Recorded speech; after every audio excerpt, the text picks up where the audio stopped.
Hey y'all, welcome to the channel. Today we're checking out 10 Oasis songs that rip off other songs. Oasis songwriter Noel Gallagher has never really tried to hide his influences. He seems fairly happy to let people know which older tracks he used to write his new songs. That's a nice way to put it. For example, Cigarettes and Alcohol opens with a bluesy E major guitar riff which is very similar to that heard at the start of a different British rock and roll tune.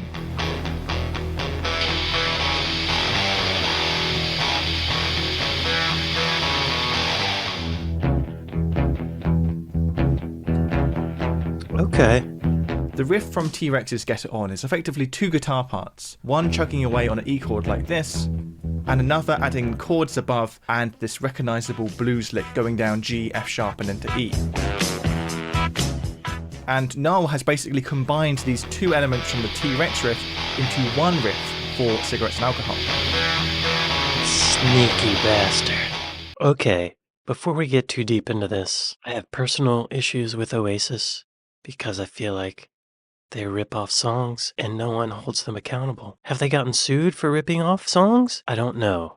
We should check. But this riff, see, he's copying it just enough or not copying it just enough to not be taken to court. Why Oasis were sued over the song whatever. I don't know that song. Interesting. So Noel Gallagher copied someone who sort of was copying the Beatles. See if you can guess which Oasis song is based on the 1973 track How Sweet to Be an Idiot, written and we just performed looked that by up. Neil Innes.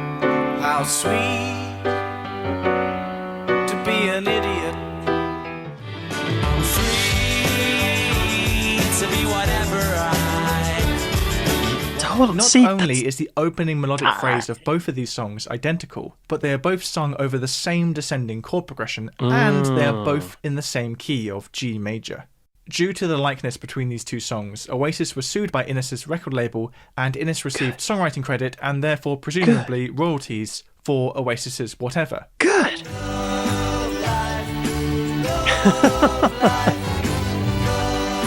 Some of you may already know that Neil Innes is perhaps best known for his Beatles parody band, the Ruttles. And on the Ruttles 1996 track, Shangri-La, Neil Innes actually got his own back on Oasis by including a couple little nods to Whatever. At the beginning of the track, we can hear an excerpt of the strings from Whatever, followed by a nod to the Beatles' A Day in the Life.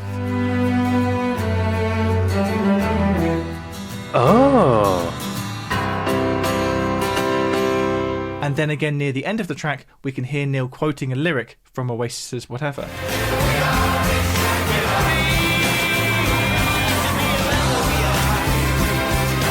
Oh. Of course. Oh, that's very interesting because in All You Need Is Love, John Lennon sang She Loves You, Yeah, Yeah, Yeah, as a reference to an earlier song. And this guy, Innes, is referencing an Oasis song in a Beatles parody. Brilliant. Oasis weren't only inspired by Beatles parody bands, but by the real thing as well. Little moments of Beatle influence can be found throughout Oasis's back catalogue. But perhaps the Oasis song to most overtly borrow from a Beatles song is She's Electric. The chorus of She's Electric is very similar to that of While My Guitar Gently Weeps. And I want you to know I got my mind made up now. I don't know why nobody told you. The two melodies and places are note for note the same. And While My Guitar Gently Weeps isn't the only Beatles song that Oasis channeled in She's Electric. The outro of She's Electric seems to be a direct reference to the outro of With a Little Help from My Friends. Little help from my friends, with a little help from my friends.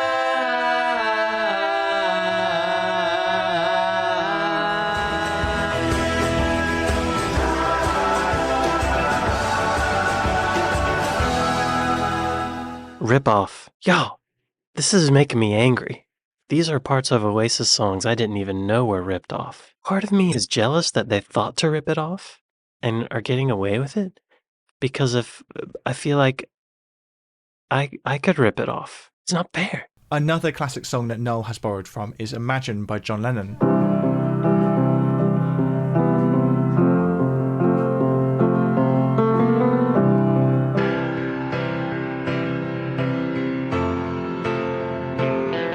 Don't Look Back in Anger effectively starts with a slightly simplified form of the Imagine piano riff, and Noel makes no effort to hide the fact that Imagine was the kicking off point for Don't Look Back in Anger.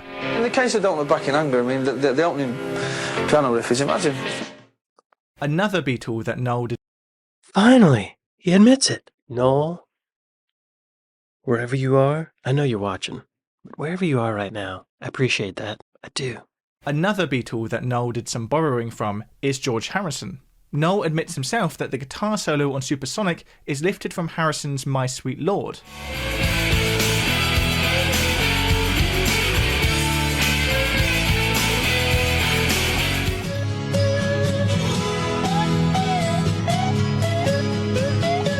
As Noel explains in this interview, it wasn't a conscious decision to insert the My Sweet Lord guitar line into his song. Really? It's just a natural part of how he writes his songs. On Supersonic, there's... I don't believe him. No, you ripped it off. Just admit it. At least you are making an effort to re-record it entirely. I guess that's better than P. Diddy. On Supersonic, there's the guitar solo. Everyone's going, yeah, well, that's just the riff off My Sweet Lord. Yeah. So I didn't sit there and listen to My Sweet Lord and go, I'm going to have that riff. It's like, that just came to me, you know. And, all right, so it sounds a bit like My Sweet Lord, but, you know, fucking arse. You've got enough money anyway. He stole it anyway, didn't he? Didn't he? Did he get sued for that? I'm going to fucking sue him. You know, they're only playing what they've heard in their record collections. What? No, this is the wrong attitude. And he's accusing the Beatles of ripping off other songs. I can't say they didn't, but at least they hide it better. One of Oasis's earliest singles, Shaker Maker, is strikingly similar to the classic song I'd Like to Teach the World to Sing.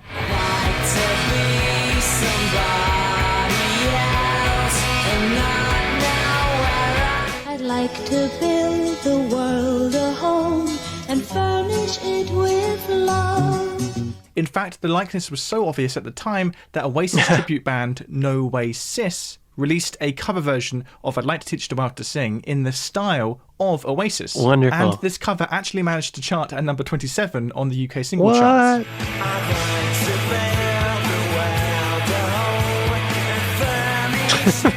Due to the likeness between the two songs, Oasis were reportedly sued for $500,000 by Coca-Cola.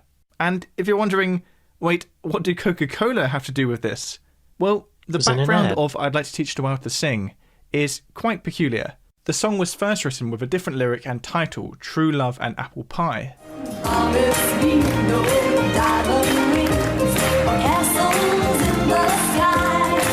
Then, in 1971, advertising executives rewrote the lyrics into an ad for Coca-Cola, sung by the British group The New Seekers. I'd like to teach the world to sing. Sing with me. Perfect harmony. Perfect harmony. I like to buy the world Coke and keep it company.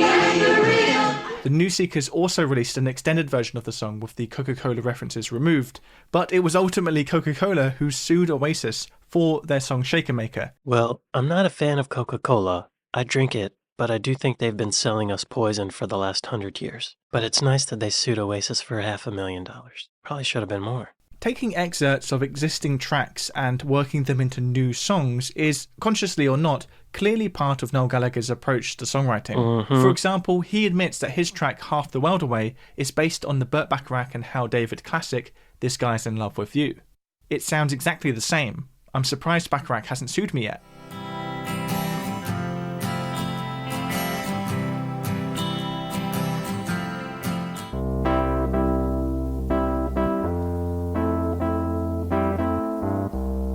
Despite Noel describing the... They're close, but I think that's different enough. I have to give this one to Noel. I think he changed it up enough. Despite Noel describing the two songs as sounding exactly the same, it's more or less just the opening chord progression that's the same between these two songs. Both songs featured the same move from chord 1 to chord 4 with the major 7th added. In fact, in '96, 2 years after Half the World Away came out, Burt Bacharach, who composed This Guy's in Love with You, actually invited Noel to sing This Guy's in Love with You at a concert in London. So I imagine Burt was not only aware of the likeness between the two songs, but was also quite okay with it. You see this guy's in love with you. I like Burt Bacharach now. What a great attitude. Forgiveness. I like it. This is the 1988 song Clean Profit by The La's. Can you clock which Oasis song was inspired by this track's opening guitar figure? I don't know Oasis well enough.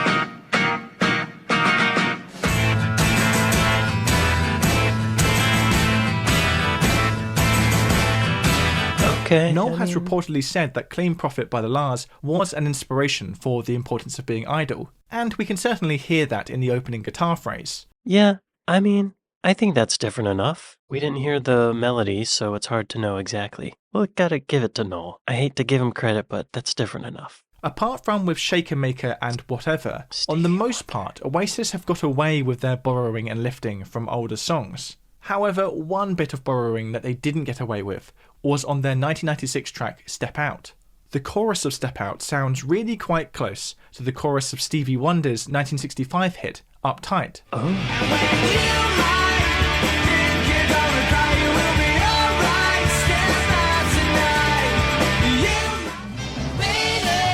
right. Step Out was first released as the B-side to Oasis's big hit Don't Look Back in Anger, and was intended to be included on the band's upcoming album What's the Story Morning Glory. However, once the likeness between Oasis's Step Out and Stevie Wonder's Uptight was noticed, Oasis had to forfeit 10% of Step Out's royalties and share songwriting credits with Stevie Wonder and the other two writers of Uptight. Way to go, Stevie. Mr. Wonder. Like Stevie Wonder, I got to watch him play one time with a bass player and a drummer, and him playing piano, and that was it. He played all his hits. It was amazing. I'm glad he sued Oasis. Way to go, Mr. Wonder. Way to go. And for our last example today, I'll play you the song Feel the Pain by The Real People. See if you can recognise the Oasis track which was born out of this song. Don't go away. Say that you'll stay. Oh, I know. Yeah. So don't go away. Say what to say. Wait. It's so close. It's a total ripoff, but I have to say I do like the changes Oasis made to this. It's a little bit different.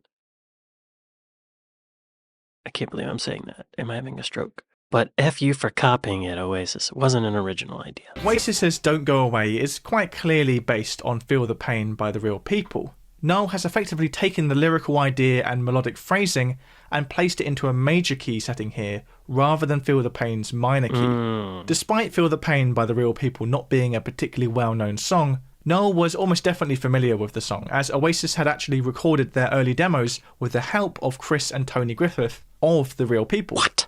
It's like when I would play people cigarettes and alcohol for the first time and they'd say, "It sounds like T-Rex." I'm like, no shit, does it? Fuck off. What? No way, I'd never noticed that. You know, aren't those two chords the same as Imagine? No shit. Yeah. You can't do that. I can, and I will, and I have, and you'll buy it, so fuck off.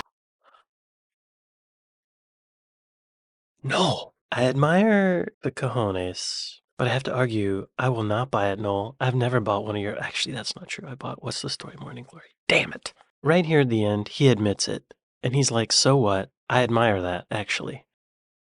Is my opinion changing about Oasis? It might. Guess I just want them to admit it, you know? And he sort of did there, in like a mumbly English way. Is it good business, or is it evil? I expected this video to support my negative views of Oasis all these years, but now I feel like it's kind of made me understand their perspective. The music business is rough. So much of music business is not about the music, it's about the marketing and the image. Let's just hear that last quote from him again, so I just wanted to sink in. It's like when I would play people cigarettes and alcohol for the first time and they'd say, "It sounds like T-Rex." I'm like, no shit, does it? Fuck off. What? No way, I'd never noticed that. You know, aren't those two... He just admitted he would lie about it. You know, aren't those two chords the same as Imagine? No shit. Yeah. You can't do that. I can, and I will, and I have, and you'll buy it, so fuck off. I can, I have, and I will, and you'll buy it, so fart off. See, I see him as less of a songwriter and more of a music business type person. A record label will hire an artist and then hire a producer and songwriters, and they write the song, and then the artist performs it and markets it out and puts it in front of people. And he's kind of doing that, but in the form of a band, under the guise of a band that writes its own songs. This video is tearing at my heart and my mind. I thought this would bring me peace, but no. Anyway, thank y'all for watching this with me, and I'll see y'all next time. Later.